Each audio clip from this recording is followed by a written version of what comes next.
Hello guys, welcome to our channel. This is Teja. ప్రస్తుతం మనతో పాటు సీనియర్ జర్నలిస్ట్ జగదేవ్ గారు ఉన్నారు. నమస్తే సార్. నమస్తే. సో సలార్ ఇంకా ప్రభంజనం సృష్టించడానికి ఈ డిసెంబర్ 22 మన ముందుకు వచ్చేస్తుంది. సో దాని గురించి ఏం చెప్తారు? ఏముందండి, అసలు ఆ కటౌట్ కోసమే జనాలు పిచ్చి అవుతుంటారు కదా. మోర్ ఓవర్ సలార్ అనేది ఎన్ని రకాలుగా క్రేజీ ప్రాజెక్ట్ అంటే, ఫస్ట్ థింగ్ బాహుబలితో పాన్ ఇండియా సినిమా, పాన్ ఇండియా స్టార్ అయ్యారు ప్రభాస్. ఒక విధంగా బాహుబలి సినిమా తరువాత ఇంకా ప్రాంతీయ సినిమా అంటూ ఏం లేదండి. ఇండియన్ సినిమా అయిపోయింది. తెలుగు సినిమా, తమిళ సినిమా, బాలీవుడ్, టాలీవుడ్, శాండిల్వుడ్ ఇవేం లేవు, ఇంకా ఇండియన్ సినిమా. ఈ క్రేజీ ప్రాజెక్ట్ బట్టి అన్ని భాషల వాళ్ళు కూడా యాక్ట్ చేస్తున్నారు. ఇప్పుడు బాలీవుడ్ నుంచి సంజయ్ దత్ లాంటి హీరోల పొజిషన్ వాళ్ళు ఉన్నారు, పరేష్ రావులు. లేదంటే తమిళనాడు నుంచి కూడా హీరోలు చేసే మన కట్టప్ప గారు, ఆయన పేరేంటి, కట్టప్పగా చేసిన అతను, సోను సూద్, తర్వాత ప్రకాష్ రాజు, రావు రమేష్ లాంటి వాళ్ళు కూడా మ్యాక్సిమం నేషనల్ ఆర్టిస్టులు అయిపోయారు కదా. సో ఇలాంటి నేపథ్యంలో సలార్ ప్రాజెక్ట్ డైరెక్టర్ ఎవరు? KGF director. బాహుబలి తర్వాత నాకు తెలిసి పాన్ ఇండియాలో అంత క్రేజ్ తెచ్చుకున్న సినిమా కేజీఎఫ్ కదా. ఆ తర్వాత మళ్ళీ RRR ఇవన్నీ వచ్చాయి, కానీ అంటే బ్లాక్ బాస్టర్లు చెప్తున్నాను, మధ్యలో చాలా వచ్చాయి కానీ అవే హిట్ అవ్వలేదు. బట్ బాహుబలి తర్వాత అంత క్రేజీ ప్రాజెక్టు కేజీఎఫ్ కదా. సో అట్లాంటి ఆర్టిస్టులతో మళ్ళీ ఇప్పుడు సినిమా తీస్తుంటే ఆ కేజీఎఫ్కి ప్రశాంత్ నీల్ డైరెక్టర్, ఆయన ఇప్పుడు సలార్. ఇది కూడా కేజీఎఫ్ లాగా 2 పార్ట్లు ఉంటుందని ఒక మొదటి నుంచి ఊహాగానాలు ఉన్నాయి. ఇప్పుడు కూడా అది ఉందనుకుంటా. మనకి రిలీజ్లో చూస్తే కానీ తెలియదు పార్ట్ 2 ఉంటుందా, రక్తి కట్టిస్తుందా, లేదా ఇక్కడికి ఆపేస్తారా అనేది తెలియదు ఇంకా. బట్ పార్ట్ 2 సెట్స్ మీద ఉందా లేదనే విషయం కూడా నాకు ఐడియా లేదు. బట్ మనం ట్రైలర్ చూస్తే ప్రభాస్ ఫిజిక్ కానీ సీన్ కానీ ఇప్పుడు ఒక కేజీఎఫ్లో కూడా ఎలా ఉంటుందంటే, డార్క్ మూవీ కాదు, అలాగని బ్రైట్ మూవీ కాదు. ఆ సీన్స్ కూడా కొంచెం మాసిన బట్టల్లాగా డిఫరెంట్గా లుక్ ఉంటుంది. మీరు అబ్జర్వ్ చేయండి. ఇప్పుడు మణిరత్నం గారి సినిమాలన్నీ కూడా చీకట్లు ఎక్కువ చేస్తుంటాయి. కంపల్సరీ వర్షము, చీకటి మణిరత్నం సినిమాలు గారు ఉంటాయి.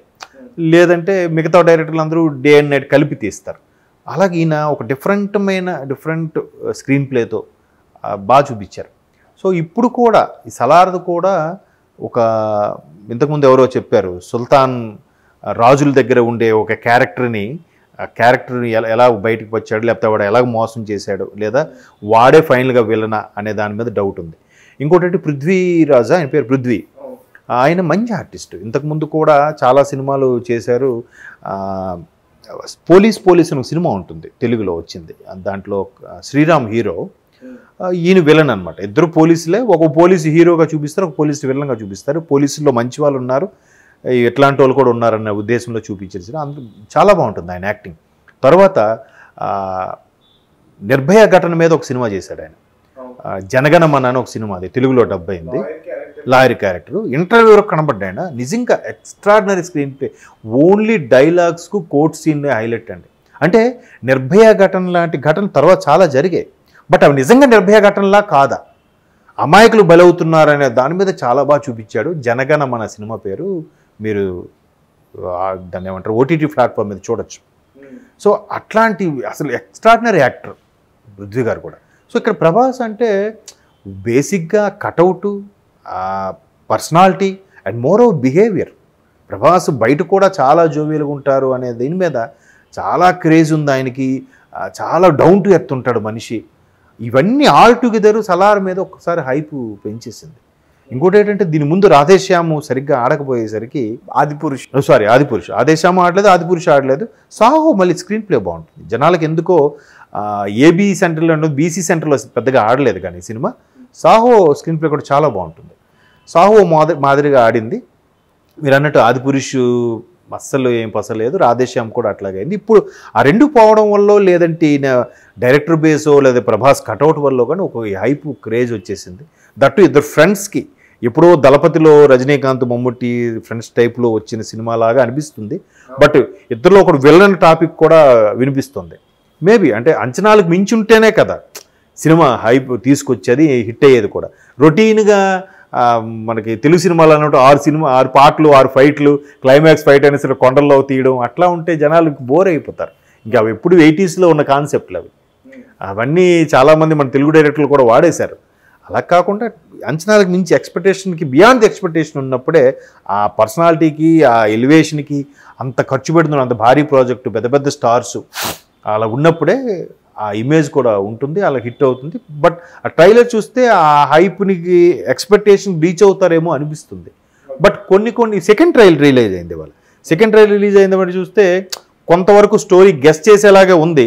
బట్ అలాగే ఉంటే మాత్రం ఎక్స్పెక్టేషన్ తగ్గట్టుగా ఉంటే మాత్రం కొంతవరకు డిసప్పాయింట్ అవుతారు fans. But beyond the expectation ఉంటే మాత్రం ఎక్కడికో వెళ్ళే ఛాన్సెస్ ఉన్నాయి. మోర్ ఓవర్ ప్రశాంత్ నీల్ గారు స్క్రీన్ ప్లే ఎంత ఎక్స్ట్రా ఉంటుందంటే KGF 1 చూసి నేను ఫస్ట్ టైం చూసినా నాకు అర్థం కాలే, మళ్ళీ చూశాను, అరే ఏం స్క్రీన్ ప్లేరా బాబు, ఏం చూపించాడు అన్నట్టుగా అనిపించింది.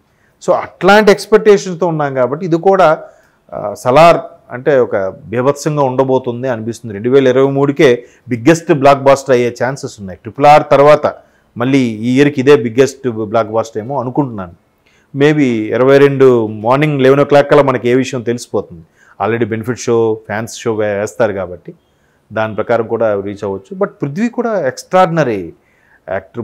గెటప్లు కూడా చూసారా, ముక్కు బులాకి అంటారు దాన్ని, ముక్కు బులాకి పెట్టుకొని అంటే ఒక రకమైన తెగ, ఒక వంశం, ఆ జమీందారు వంశం రాజుల వంశం ఆ విధంగా మెయింటైన్ అవ్వడం, వాళ్ళ ఇబ్బందులు ఉన్నప్పుడు స్నేహితులు వచ్చి సర్వైవ్ కాపాడుతాడు, సర్వైవ్ అవుతారు అన్నట్టుగా చూపించారు. బట్ అక్కడ అసలు స్టోరీ ఏముందని మనకు తెలియదు. 22 ఈవినింగ్ ఒక మ్యూజిక్ డైరెక్టర్ కూడా ఇంతకు ముందు ప్రశాంత్ నీల్ గారితో వర్క్ చేసిన అతనే, అదే KGF చేసిన అతనే. సో అది కూడా అసలు చెప్తున్నాను కదా, KGFకి మెయిన్ అసెట్ అనుకున్న స్టోరీని అంటే కోలార్ గోల్డ్ మైన్స్ ఉన్నాయి అక్కడ, ఆ ఊరు పేరు ఆయన ఫస్ట్ పుట్టడం ఈ ఊర్లో ఒకేసారి పుట్టాను చూపిస్తాడు కదా, ఈ ఊరికి రాఖీ పుట్టాడు బంగారం కూడా వెలిసింది అన్నట్టుగా, నరాచి అవన్నీ కూడా ఒక చిన్న ఉన్న స్టోరీని దాన్ని ఎలివేట్ చేసి క్రియేట్ చేసి రాసుకున్నాడు ఆయన.